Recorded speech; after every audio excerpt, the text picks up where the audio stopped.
Olmayan bir şey için insanın insana haset etmesinden daha kötü bir şey olamaz. Dünya için haset ediyorlar insanlar birbirlerine.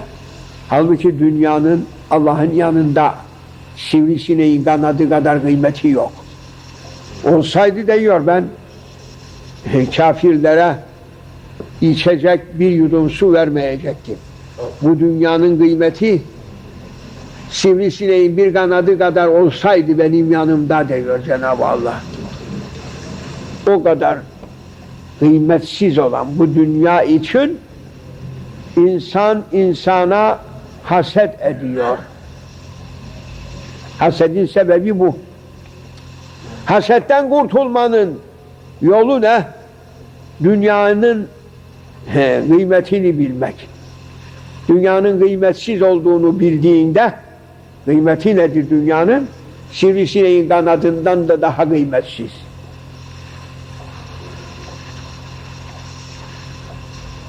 Dünyanın kıymetsizliğini bir kimse bilmedikten sonra hasetten kendisini kurtaramaz.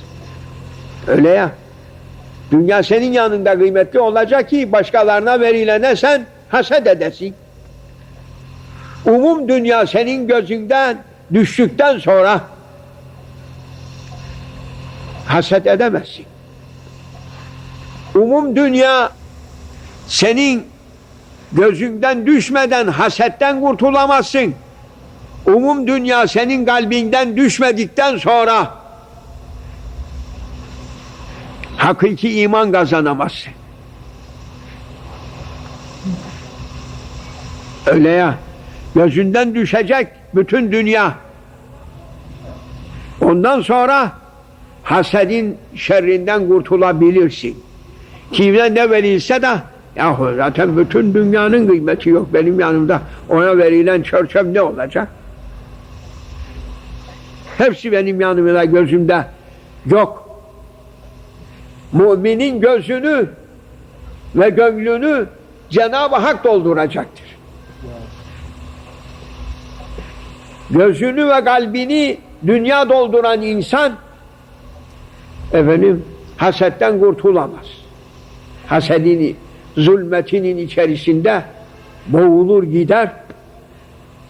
En kötü hastalıkla o kimse yaşar. Yaşadığı hayatının tadını alamaz. Ahirette de hasedin zulmetinin içerisinde yanar o. Hasedi hiçbir şey insandan def edemez. Ancak birinci nokta olarak bu dünyayı gözünden ve kalbinden düşürmedikçe. Bir de münacat yolu vardır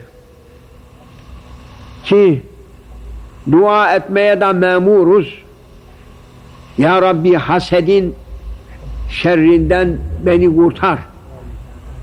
Benim haset ettiğim kimseyi de benim hasedimin şerrinden koru. Bu duaya devam etmek lazımdır. Bizim gecelerde gafil olmayıp sabah namazından önce hiç olmazsa şafaktan bir çeyrek yarım saat önce kalkılabilirse 2 rekat namaz kılıp bir secde edip o secdede Ya Rabbi bu en kötü tabiat olan hasetçi olmaktan sen beni kurtar diye o secdede dua edip Ya Rabbi benim haset ettiğim kimseleri de benim hasedimin şerrinden sen kurtar diye dua ettiğinde 40 gün bu münacata o kimse devam eylese o kalbindeki haset erimeye başlar. Erimeye başladı mı ondan ötesini elbette Cenab-ı Allah tamamlar. Bir kimse tamamıyla o hasedin şerrinden kurtulmasa, son nefeste hiç olmazsa son nefese varıncaya kadar ondan kurtulur da Peygamber aleyhissalatu vesselamın huzuruyla dünyadan çıkar. Hasetten tamamıyla temiz olmadıktan sonra bir kimse son nefeste peygamberi görüp de peygamberin huzurunda onun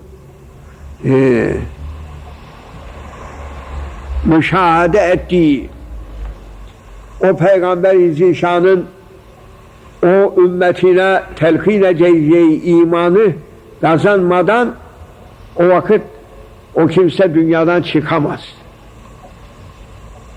İlla o Peygamber-i Zişan'ı görür. Hasedi eriyip bittikten sonra son nefeste inşallah onu Peygamber-i Zişan'ı aleyhissalatu vesselam'ı görecek, görerekten dünyadan gidecektir. Onun için bu münacata da devam etmeli. Her gecede devam edebilirse çok iyi olur. 40 gece ona münacat ile devam eden kimse o rütbeyi alır. İsterse o tamamlayamasa, bütün hasetten kurtulmasına imkan bulamasa, son nefeste onu temize çıkarır Peygamber-i Zişan, onun nazar altında dünyadan çıkacaktır. İman kemalini de o zaman bulur. O sahabe-i kiramın sorduğu bu gibi manevi olan hastalıklardı ki imanı gözeten sebepleri o zaman öğreniyordu. Şimdi bize de bildirilmiş olan bu haset meselesine çok kimseler müptela olmuştur. Kimisi bende yoktur der ama gizli yerde o haset saklanmıştır. Sırası gelince meydana çıkacaktır. Onun için onu tamamıyla sökmek için gayret etmeyen kimse zahmet çeker. Peygamberin komşuluğunu isteyen, Cenab-ı Allah'a manevi gurbiyeti ziyade olsun isteyen, evliyaların meclisine girmek isteyen bu hasede mücahede etsin. Bilhassa şimdi 3 aylar girmiştir. Bu her bir ayda kendinde olan kötü tabiatların hangisini bilirsin, hiç olmasa 3 ayın içerisinde 3'üne mücahede et, 3'ünden kurtul. 3'ünden kurtulduğun vakitte işte hakiki bayram, hakiki hidayet, hakiki iman rütbelerine o zaman yetişirsin. Bu fırsattır. Şimdi sen kendin bilirsin ne gibi beğenmediğin, sevmediğin tabiatın vardır senin. Onu kaydet, onun üzerinde dur. Bir tanesinden kurtulsan bir ayda bir tanesinden de kurtulamazsan 3 ayda kurtulursan büyük bir şerafettir o. Bilhassa bu haset mevzuunda dikkatli olunuz ve nereye kadar da devam edebilirseniz Cenab-ı Allah ondan ötesinde size yardımcıdır. Başından beri yardımcıdır. Yalnız sizin niyetinizin doğrulması ve mücahedeye gayret etmeniz şartıyla Allah bizi o hasedin kötülüğünden muhafaza eylesin. Onun şerrinden bizi gözetsin.